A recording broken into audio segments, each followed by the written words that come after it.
Jehová cumplirá su propósito en mí, dice el Salmo 138, 8. Jehová cumplirá su gamar en mí. Su gamar, la obediencia en Dios, el consejo de Dios que tú recibes de parte de Dios, ¿qué te produce? Corrección. ¿Qué más produce? Disciplina. ¿Qué más produce? Dirección. El Señor a quien ama, disciplina. El Señor a quien ama, castiga. El Señor a quien ama, aplica su musar. Amén. Aplica su consejo. Y hoy vamos a estar hablando rapidito, porque tiene que ver con la misión, visión y propósito de Dios. Vamos a estar hablando del gamar de Dios. Y el gamar quiere decir finalizar, realizar, satisfacer o perfeccionar. Y en Primera de Tesalonicenses habla más claramente acerca del gamar de Dios. Jehová está aplicando su gamar en nosotros. Nos está perfeccionando, nos está satisfaciendo, nos está realizando y nos está finalizando. ¿Hasta dónde dice la palabra que Él comenzaría su obra y la terminaría cuándo? Hasta el día de Jesucristo. Y más abajo dice que desde que comenzaste tu obra o la obra de Jehová en ti, comienza lo que es el gamar de Dios en nuestras vidas. Amén. Eso es una satisfacción que es para el Señor, porque el gamar no es nada más ni nada menos que el propósito que cada uno de nosotros tiene de parte de Dios. Eso es algo que no es nuestro. El gamar de Dios no es nuestro. Eso lo proporciona el mismo Señor. El propósito de Dios es suyo, le compete a Él. Como nos vamos a dar cuenta que la misión también le compete al Señor. La misión nos corresponde a nosotros ejecutarla. Nosotros como individuos, como personas, como ministros del Señor, no tenemos visión propia. No tenemos visión propia. Esas apropiaciones de visiones, de que a mí yo tengo una visión, mi iglesia tiene una visión, el ministerio mío tiene una visión, eso no es nada más y nada menos que la terminación del propósito de Dios en mi vida, el gamar, la recurrencia que Dios tiene sobre mi vida, el musar, que es el consejo de Dios sobre mi vida y sobre la vida de todo aquel que se ha amado juntamente conmigo. Amén. Lo está diciendo el apóstol Pablo en el libro de Filipenses. Dice, estando persuadido de esto, que el que comenzó en vosotros la buena obra la perfeccionará hasta el día de Jesucristo. Y dice arriba, por vuestra comunión en el Evangelio desde el primer día hasta ahora. Desde el primer día hasta ahora nosotros hemos sido llamados.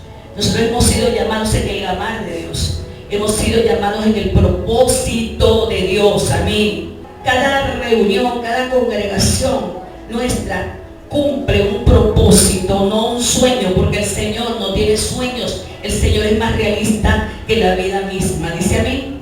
El Señor es realista, el Señor es real, el Señor es verdadero. Esa palabra que dice que el sueño de Dios no tiene sueños, Dios no se duerme como nosotros tampoco debemos dormir como el mundo. Dice el Señor en su palabra de que Él cumple su propósito. Él no cumple sueños, ¿de acuerdo? Él no cumple visiones de hombres, ni se alinea a visiones de hombre. Dice la palabra del Señor que sus pensamientos son mucho más altos que los pensamientos del hombre, y sus caminos mucho más derechos y mucho más altos que los caminos del hombre. Por lo tanto, nosotros somos los que alineamos nuestra visión a la visión de Dios. Amén. Y allí es cuando el Señor comienza a ejecutar el gamar en nuestras vidas. Su propósito ya es realizado en nosotros. ¿Qué es un gamar en nosotros? Eso es totalmente simple. Es el trabajo del alfarero sobre la vida del que es moldeado. Amén. Eso es lo que usted y yo tenemos que tomar en consideración. Nosotros trabajar en base a la visión de Dios y ejecutar la visión bendición del Señor. Y eso termina siendo el propósito de Dios o la finalización de Dios del trabajo en nuestras vidas. Ahora, ¿cuándo dice que nosotros vamos a estar finalizados? Cuando estemos en los cielos. ¿Cuándo vamos a finalizar ese gamar de Dios? ¿Cuándo se va a finalizar ese gamar de Dios? El propósito de Dios está corriendo en tu vida. Ahora mismo el Señor te está santificando. Ahora mismo el Señor te está moldeando. Ahora mismo el Señor te está guiando. Ahora mismo tú te estás dejando amasar por el Espíritu Santo. Entonces, ¿cuándo va a finalizar ese gamar? ¿Cuándo va a finalizar ese trabajo de Dios en tu vida? ¿Cuándo? ¿Qué dice? Ese trabajo tiene que estar efectuándose hasta ese día. Amén. ¿Cuál es el día de Jesucristo? El día de su venida y reunión con sus santos. Segunda de Tesalonicenses, capítulo 4, 16. El día de Jesucristo es el día en que Él suba a su iglesia perfecta.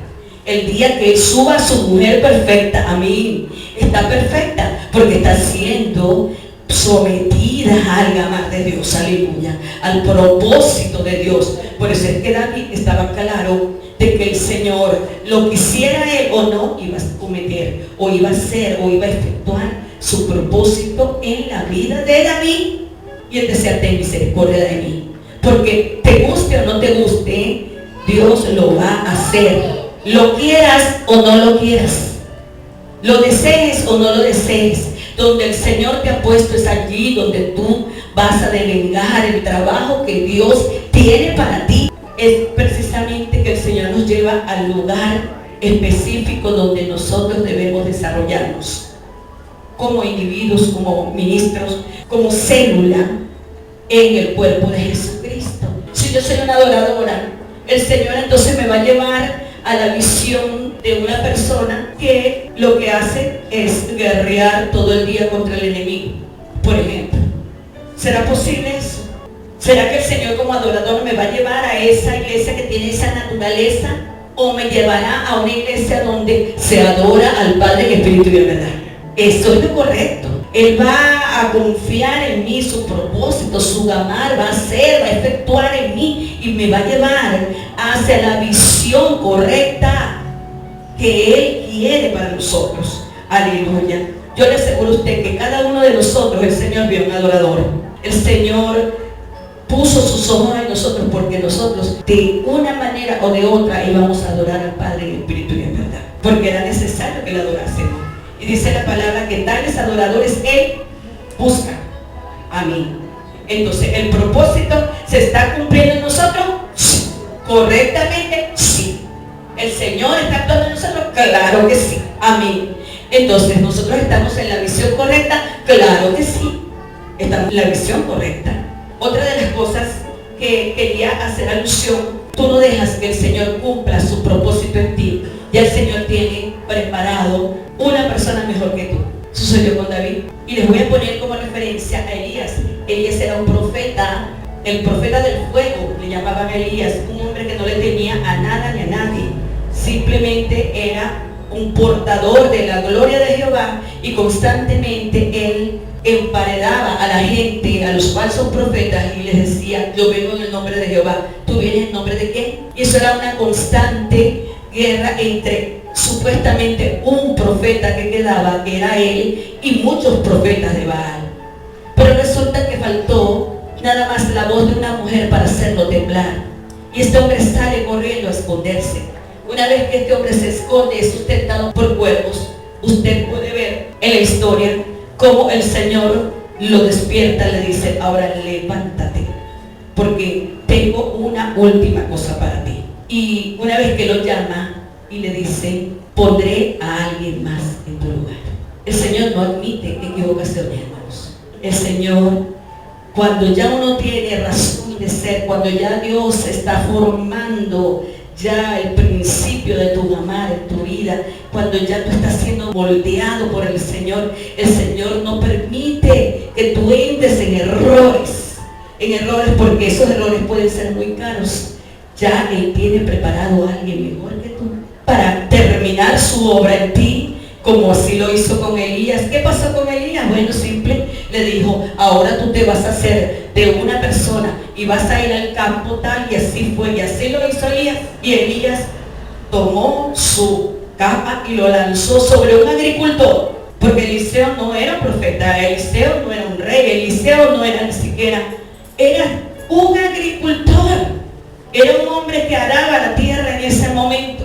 ¿Y qué pasaba con este hombre, con Eliseo? El Señor sabía que él iba a cumplir totalmente el propósito de Elías, o iba a terminar cumpliendo el propósito de Elías, porque él sabe que un agricultor, una vez que pone la mano en el arado, no puede volver atrás. Y esa fue la perfecta asociación que Dios toma en Eliseo para poder levantarlo y que este hombre fuera sucesor de Elías.